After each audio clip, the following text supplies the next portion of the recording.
Hey everybody, and welcome to Your Money Story. I'm your host, Renita Young, and welcome to Friday. Listen, this is actually the last day we'll be on for a Friday. Next week we move to Wednesdays at 10:30 Eastern, so make sure you tune in next Wednesday at 10:30 Eastern for our next show. Now listen, what I have not been able to get off of my mind lately is the mindset behind money. And so today we're going to talk about having a mindset of abundance when it comes to managing your money. So to do that, I'm going to bring on Cash. Now he is an award-winning 4-time best-selling author. His most recent book is From the Block to the Bank. He's also the host of the Inside the Vault show and the founder of Mind Right Money. So let's grab Ash right now. Ash, how you doing? I'm doing well. Thank Happy you so much Friday. for having me. Of course. Happy Friday. I had to have you on because you're all about Mind Right Money, having a good mindset. You are a money mindset coach. Yes. So let's talk about this. You know, one of the things we start out with on Your Money Story is just that, your money story. And so a few quick points for everyone who hasn't met Ash yet.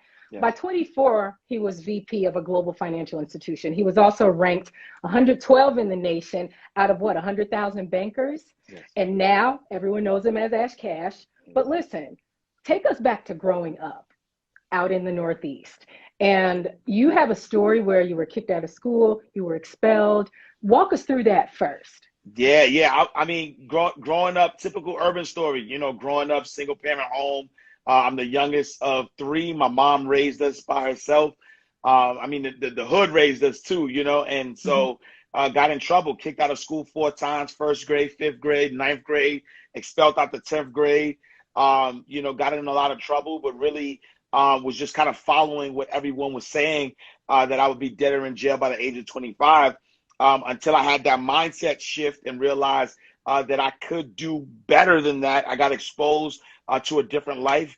I got an opportunity to be a banker at 19, and the rest is history. I was a CEO at 31 years old. Have done everything in banking, from teller to personal banker to private banker to branch manager to CEO, and now live a great life teaching people how to change their minds in order to manage their money better. Excellent. And so during that process, you actually chronicle this process in your new book, From the Block to the Bank. The full topic is for how to make the most of your circumstances and maximize your full potential. So what can people expect to learn from your book? Yeah, I think, for me, the inspiration around writing the book was because a lot of people see my success now. They see a popular podcast. They see a best-selling author of 10 books. They see all this stuff. But they don't really know that, I didn't grow up in Parsippany, New Jersey. No disrespect to Parsippany, but, I grew up in the hood. And so I think that a lot of times people see the end result, but don't know what you've been through. And so people can expect to hear a real story, a raw story, a story of some ups and downs, some wins, some losses. But they'll also learn that regardless of your circumstance, regardless of what happens, regardless what your background is, regardless of, the things that happen in your life, as long as you stay focused, you're intentional, as long as you understand that the good, the bad, and the ugly are all working for your greater good. And if you don't give up, you can live your best life. And that's what I intend. I want my intention for the book, and people to read it will get from it. Right. And so when you were growing up, what was your relationship with money like? Yeah, so it's funny because even as a banker, my relationship with money was that I had to work hard for it, because that's all I saw my mom. My mom worked a factory job. She worked really, really hard. I've been a entrepreneur since 8 years old, packing bags at the local supermarket, selling T-shirts as a vendor. So my relationship with money was that I had to work hard for it, until I started working with wealthy individuals, and they didn't work hard. Right? They use their mind to create money. And once they created money, they learned how to change that relationship and allow money to work hard for them. And I said, there we go. And so it was really a lot of thinking stuff that allowed a lot of people to build true wealth. And that's why I teach it now, because a lot of us, because we didn't have money, we just make this assumption. You don't have money, work hard for it. But that's the opposite. You'll actually chase money away if you work hard for it. That's actually one of your first topics, or not just topics, but that's one of your first tips for managing your money from the mindset of abundance. But what does that practically look like to understand that your money works for you? We're talking about compounding interest. Are we talking about investing more aggressively earlier? Yeah. So it's really just making sure that you're not ending the cycle of money, right? And so a lot of people say, I'm gonna spend money.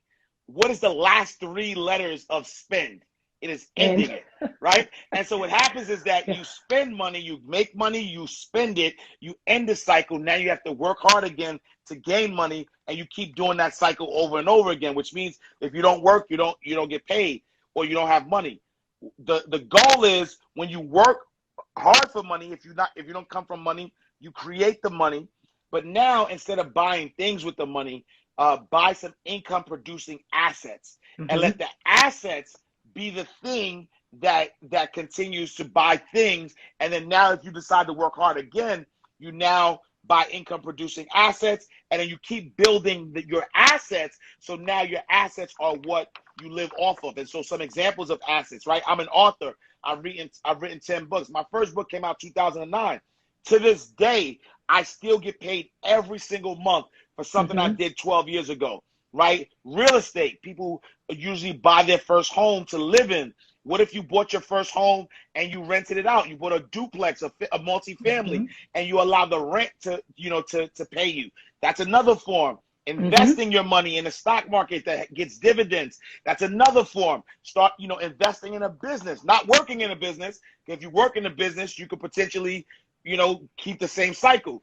But if you're invested in a business and you allow, the business to grow, and the money you get from the business kind of work, so there's so many different, I can give you tons of examples. Yeah. But the premise is work hard, make money, take that money, buy an income producing asset, let the income producing asset be the thing that buys the things. Absolutely. Be the thing that buys the things. I love that. And so the next thing you talk about when it comes to managing your money from the mindset of abundance is don't do, be. Listen, explain that, because I heard you talk about it a couple of days ago. That's heavy, because a lot of people think that in order to get, they have to do, right? So we're so busy doing, chasing these things, when the truth of the matter is that if we want true abundance, right? Abundance is your birthright. If you want true abundance, you have to be in a state of being, right? What do I mean?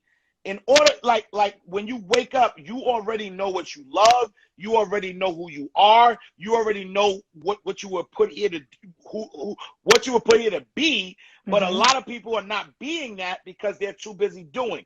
And so if you want, prime example, if you desire to be a millionaire, then be a millionaire, right? What does that mean, Ash? How do you mean be a millionaire?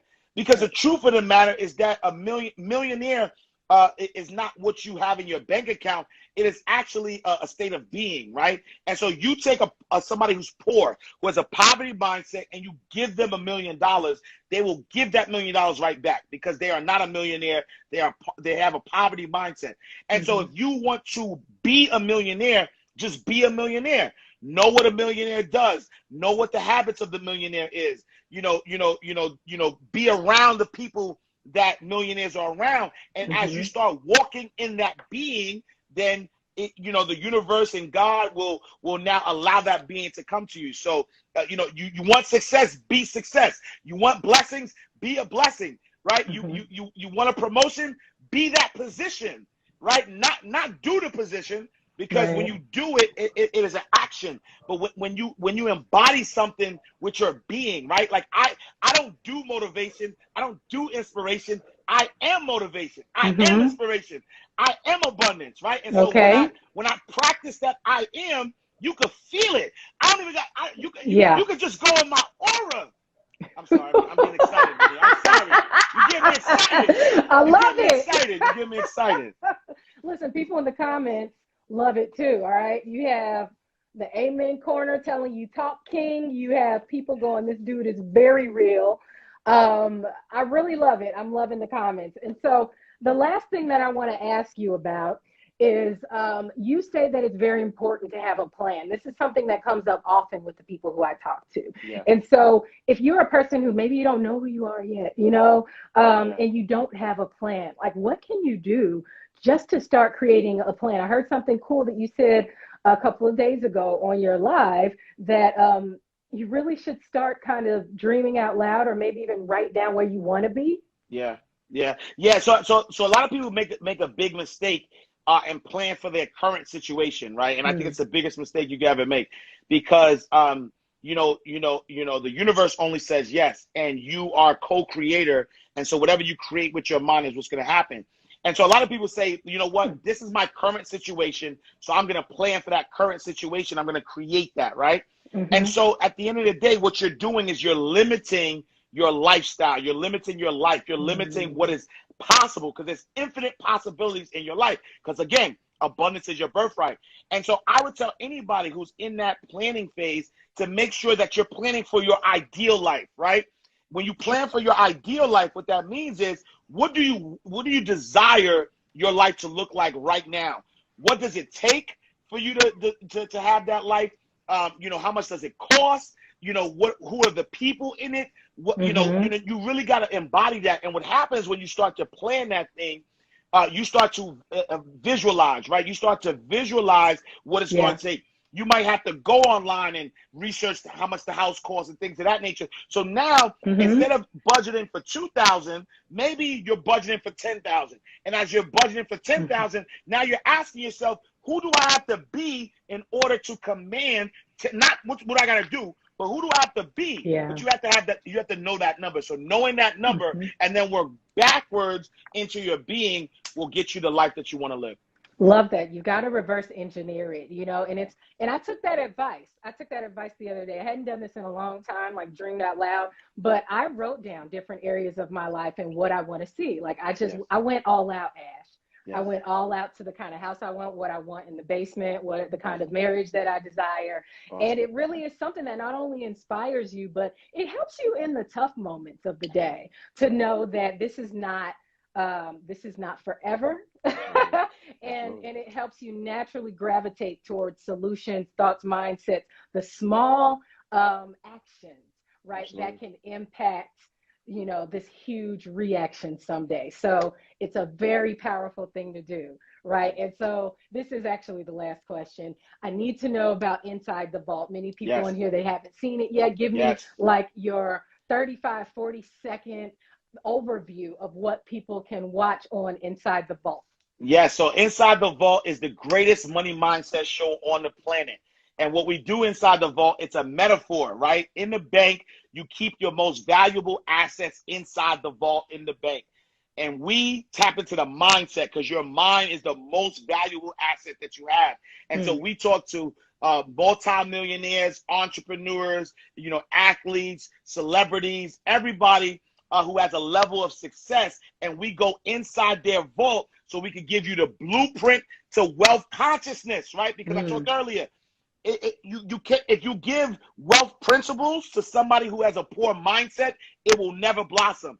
So you need to change that wealth consciousness. And so we give you the blueprint to wealth consciousness. We take you inside the vault of those who are super duper successful. And we give you a play-by-play action on how they got there and what you could do to kind of implement that in your life and create that wealth abundance for yourself as well. All right, Ash Cash. Thank you so much for joining. Folks, if you want to learn more about Ash Cash, head on over to his IG at I am Ash Cash. And if you want to learn more about his new book, From the Block to the Bank, you can go to fromtheblocktothebank.com. Yes, ma'am. And you can find out about all the other great things that Ash Cash has going on there, folks. This has been Your Money Story. Thank you so much for joining us and have a lovely weekend, everybody.